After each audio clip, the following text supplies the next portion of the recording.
राधे राधे। बोलो सत्यनारायण भगवान की जय। आज हम आपको सत्यनारायण भगवान की कथा सुनाने जा रहे हैं, जिसके सुनने मात्र से मोक्ष की प्राप्ति होती है। हर पूर्णिमासी को हमें सत्यनारायण भगवान की कथा जरूर सुननी चाहिए। इससे घर में सुख समृद्धि का वास होता है। तो आइए हम शुरू करते हैं। बोलो सत्यनारायण भगवान की जय। एक समय निमिषायण तीर्थ में शोनकादि 28,000 ऋषियों ने श्री सूत जी से पूछा, हे प्रभु, इस कलयुग में वेद विद्या रहित मनुष्यों को प्रभु भक्ति किस प्रकार मिलेगी तथा उनका उद्धार कैसे होगा? इसीलिए हे मुनिश्रेष्ठ, कोई ऐसा तप कहिए जिससे थोड़े समय में पुण्य प्राप्त होवे तथा मनोवांछित फल मिले। वह कथा सुनने की हमारी इच्छा है। सर्वज्ञाता श्री सूत जी बोले, हे वैष्णव में पूज्य, आप सबने सर्व प्राणियों के हित की बात पूछी है। अब मैं उस श्रेष्ठ व्रत को आप लोगों से कहूंगा, जिस व्रत को नारद जी ने लक्ष्मी नारायण से पूछा था और श्री लक्ष्मीपति ने मुनि श्रेष्ठ नारद जी से कहा था। सो ध्यान से सुनो। एक समय योगीराज नारद जी दूसरों के हित की इच्छा से अनेक लोकों में घूमते हुए मृत्युलोक में आ पहुंचे। वहां बहुत योनियों में जन्मे हुए प्राय सभी मनुष्यों को अपने कर्मों के द्वारा अनेकों दुखों से पीड़ित देखकर किस यत्न के करने से निश्चय ही इनके दुखों का नाश हो सकेगा, ऐसा मन में सोचकर विष्णु लोक को गए। वहां श्वेत वर्ण और 4 भुजाओं वाले देवों के ईश नारायण को, जिनके हाथों में शंख, चक्र, गदा और पद्म थे तथा वनमाला पहने हुए थे, देखकर स्तुति करने लगे। हे भगवान, आप अत्यंत शक्ति से संपन्न हैं। मन तथा वाणी भी आपको नहीं पा सकती। आपका आदि, मध्य और अंत नहीं। निर्गुण स्वरूप, सृष्टि के आदिभूति व भक्तों के दुखों को नष्ट करने वाले हो। आपको मेरा नमस्कार है। नारद जी से इस प्रकार की स्तुति सुनकर विष्णु भगवान बोले कि हे मुनि श्रेष्ठ, आपके मन में क्या है? आपका यहाँ किस काम के लिए आगमन हुआ है? निसंकोच कहो। तब नारद जी बोले, मृत्युलोक में सब मनुष्य अनेक योनियों में पैदा हुए हैं। अपने अपने कर्मों के द्वारा अनेक प्रकार के दुखों से दुखी हो रहे हैं। हे नाथ, मुझ पर दया रखते हुए बताइए कि उन मनुष्यों के सब दुख दूर थोड़े ही समय में कैसे हो सकेंगे? श्री भगवान जी बोले, हे नारद, मनुष्यों की भलाई के लिए तुमने बहुत अच्छी बात पूछी। जिस काम के करने से मनुष्य मोह से छूट जाता है, वह मैं कहता हूँ, सुनो। बहुत पुण्य का देने वाला, स्वर्ग तथा मनुष्य लोग दोनों में दुर्लभ एक व्रत है। आज मैं प्रेमवश होकर तुम्हारे से कहता हूँ। सत्यनारायण जी का व्रत अच्छी तरह विधि पूर्वक करके मनुष्य तुरंत ही यहाँ सुख भोग कर मरने पर मोक्ष को प्राप्त होता है। श्री भगवान के वचन सुनकर नारद मुनि बोले कि उस व्रत का क्या फल है, क्या विधान है और किसने ये व्रत किया है और किस दिन यह व्रत करना चाहिए? विस्तार से कहो। भगवान बोले, दुख शोक आदि को दूर करने वाला, धन धान्य को बढ़ाने वाला, सौभाग्य तथा संतान को देने वाला, सब स्थानों पर विजयी करने वाला, भक्ति और श्रद्धा के साथ किसी भी दिन मनुष्य श्री सत्यनारायण भगवान की शाम के समय ब्राह्मण और बंधुओं के साथ धर्म परायण होकर पूजा करे, भक्ति भाव से समैया दे, निवेद्य केले का फल, घी, दूध और गेहूं का चूर्ण लेवे, गेहूं के अभाव में साठी का चूर्ण, शक्कर तथा गुड़ ले और सब भक्षण योग पदार्थ जमा करके समैये पे अर्पण कर देवे तथा बांधुओं सहित भोजन करावे। भक्ति के साथ स्वयं भोजन करे, नित्य गीत आदि का आचरण कर सत्यनारायण भगवान को स्मरण कर समस्त समय व्यतीत करे। इस तरह का व्रत करने पर मनुष्य की इच्छा निश्चय ही पूरी होती है। विशेषकर कली काल में भूमि पर यही मोक्ष का सरल उपाय है। बोलो नारायण नारायण हरि हरि, भजमन नारायण नारायण हरि हरि। दूसरा अध्याय। सूत जी बोले, हे ऋषियों, जिसने पहले समय में इस व्रत को किया है उसका इतिहास कहता हूँ, ध्यान से सुनो।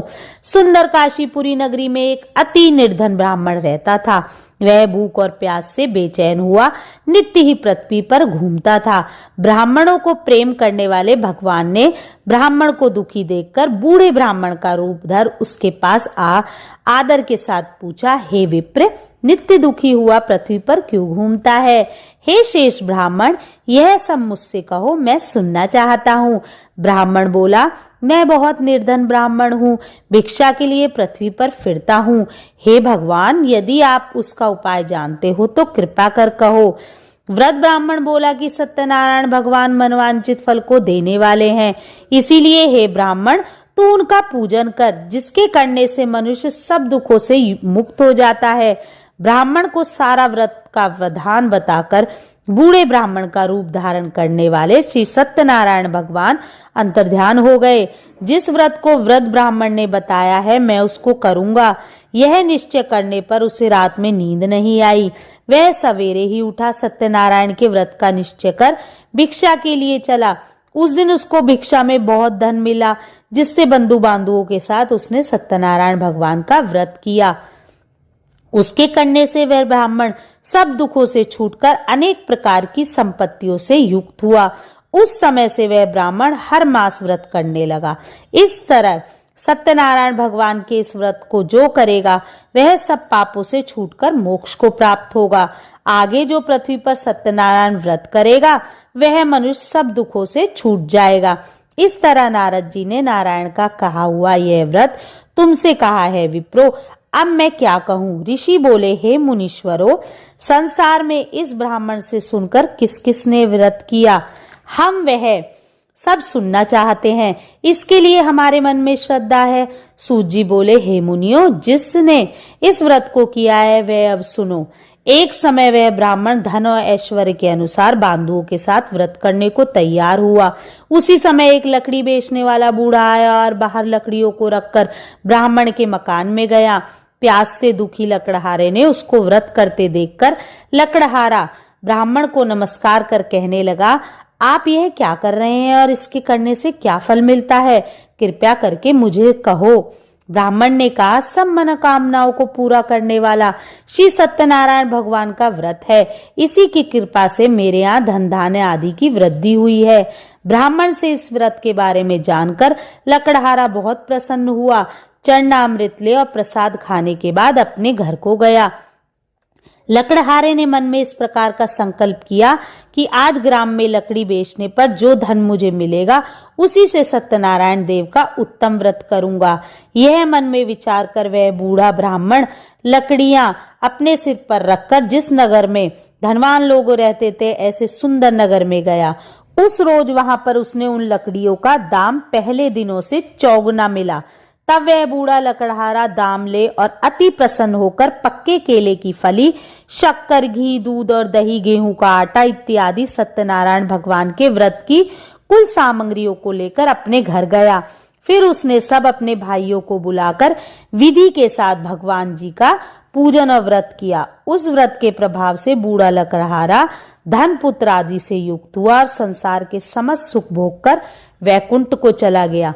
बोलो नारायण नारायण हरि हरि, भज मन नारायण नारायण हरि हरि। तीसरा अध्याय। सूत जी बोले, हे श्रेष्ठ मुनियों, अब आगे की कथा कहता हूँ, सुनो। पहले समय में उल्कामुख नाम का एक बुद्धिमान राजा था। वह सत्यवक्ता और जितेंद्रिय था। प्रतिदिन देव स्थानों को जाता तथा गरीबों को धन देकर उसके कष्ट दूर करता था। उसकी पत्नी कमल के समान मुख वाली और सती साध्वी थी। भद्रशिला नदी के तट पर उन दोनों ने सत्यनारायण देव का व्रत किया। उस समय वहां एक साधु वैश्य आया। उसके पास व्यापार के लिए बहुत सा धन था। नाव को किनारे पर ठहराकर राजा के पास गया और राजा को व्रत करता हुआ देखकर विनय के साथ पूछने लगा, हे राजन, भक्ति युक्त चित्त से आप क्या कर रहे हैं? मेरी सुनने की इच्छा है, यह आप मुझे बताइए। राजा बोला, हे साधु, अपने बांधुओं के साथ पुत्र आदि की प्राप्ति के लिए यह महाशक्ति सत्यनारायण भगवान का व्रत और पूजन किया जा रहा है। राजा के वचन सुनकर साधु आदर के साथ बोला, हे राजन, मुझसे इसका सब विधान कहो, मैं भी आपके कथा अनुसार इस व्रत को करूंगा। मेरे भी कोई संतान नहीं है, इससे निश्चय ही होगी। राजा से सब विधान सुन व्यापार में निवृत्त हो वह आनंद के साथ घर गया। साधु ने अपनी स्त्री से संतान देने वाले इस व्रत का समाचार सुनाया और कहा कि जब मेरे संतान होगी तब मैं इस व्रत को करूंगा। साधु ने ऐसे वचन अपनी स्त्री लीलावती को कहे।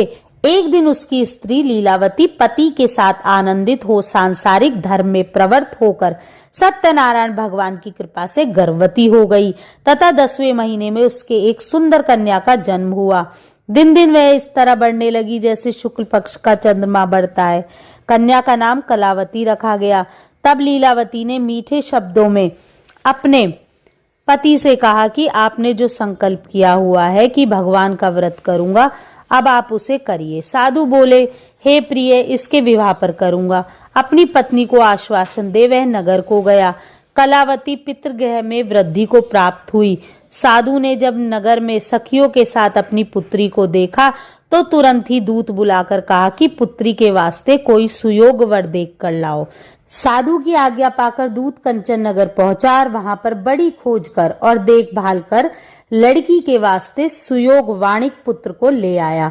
उस सुयोग लड़के को देखकर साधु ने अपने भाई बांधुओं सहित प्रसन्नचित्त अपनी पुत्री का विवाह उसके साथ कर दिया, किंतु दुर्भाग्य से विवाह के समय भी उस व्रत को करना भूल गया।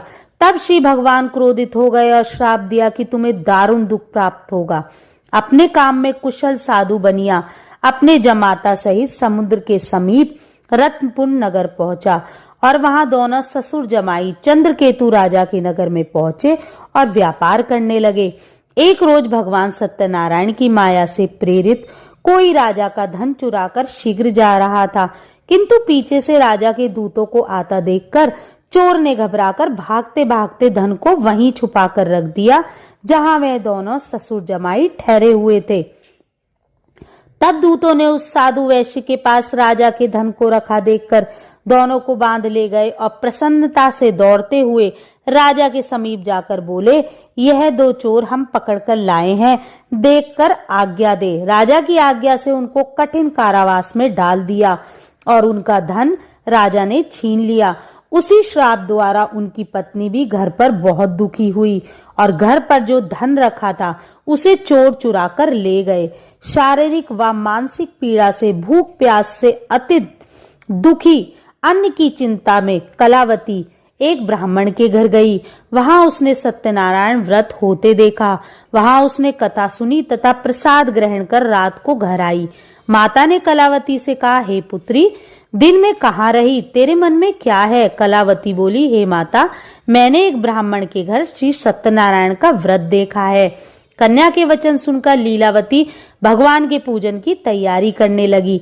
लीलावती ने परिवार और बांधुओं सहित भगवान का पूजन किया और वह वर मांगा कि मेरे पति और दामाद आ जावें और प्रार्थना की कि हम सबका अपराध क्षमा करो।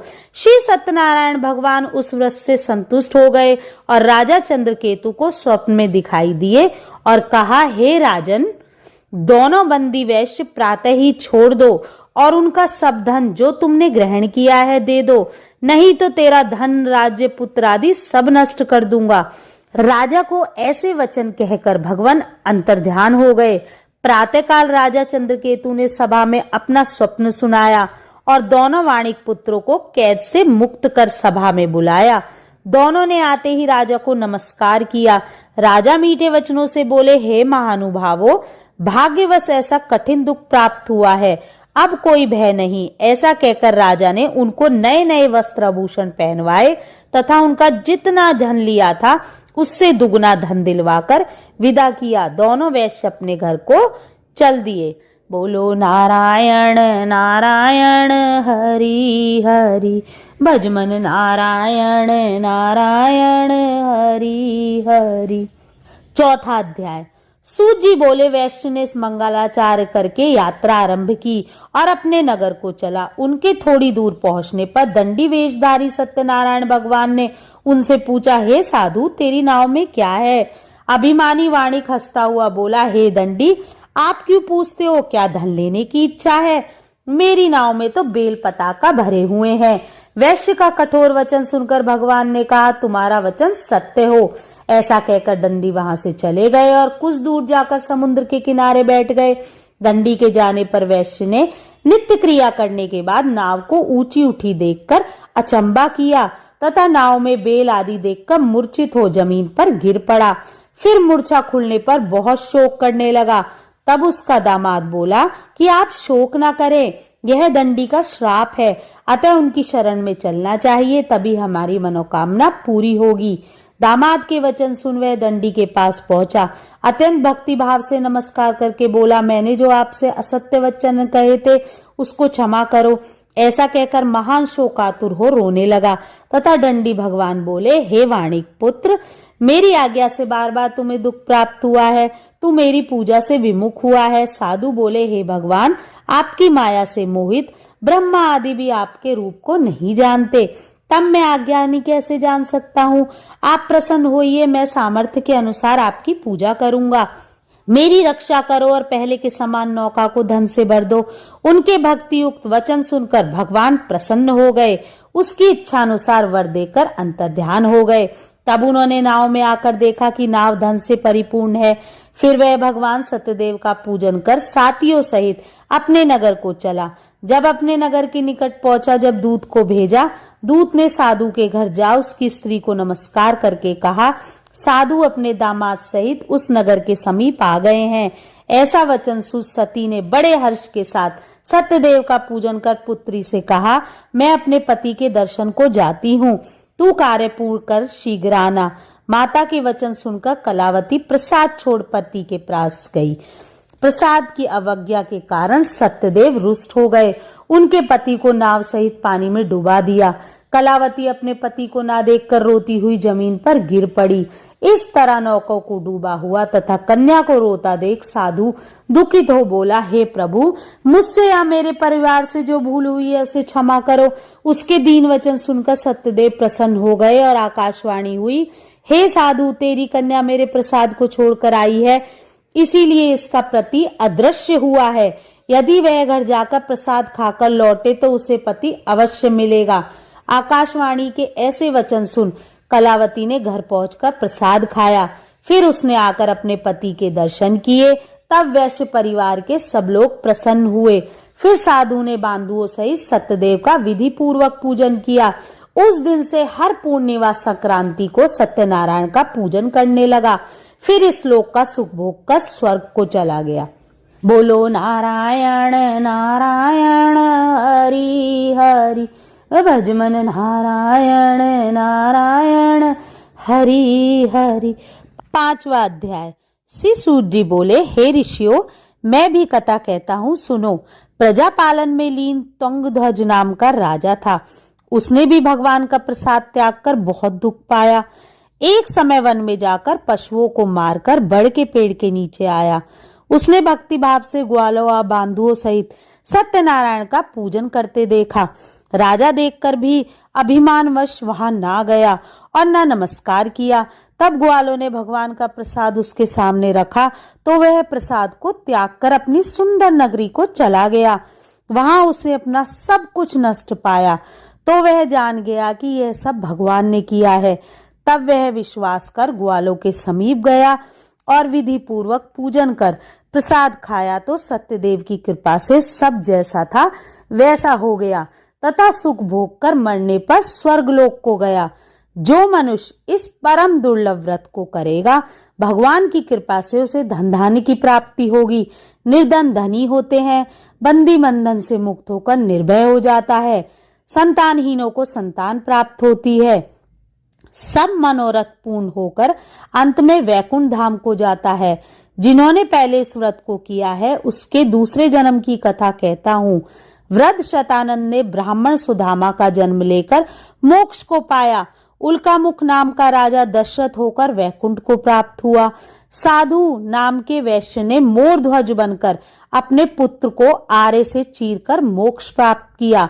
महाराज तुंगध्वज ने स्वयंभू होकर भगवान के भक्ति युक्त कर्म कर मोक्ष को प्राप्त किया। बोलो नारायण नारायण हरि हरि, भजमन नारायण नारायण हरि हरि। श्री सत्यनारायण भगवान की जय।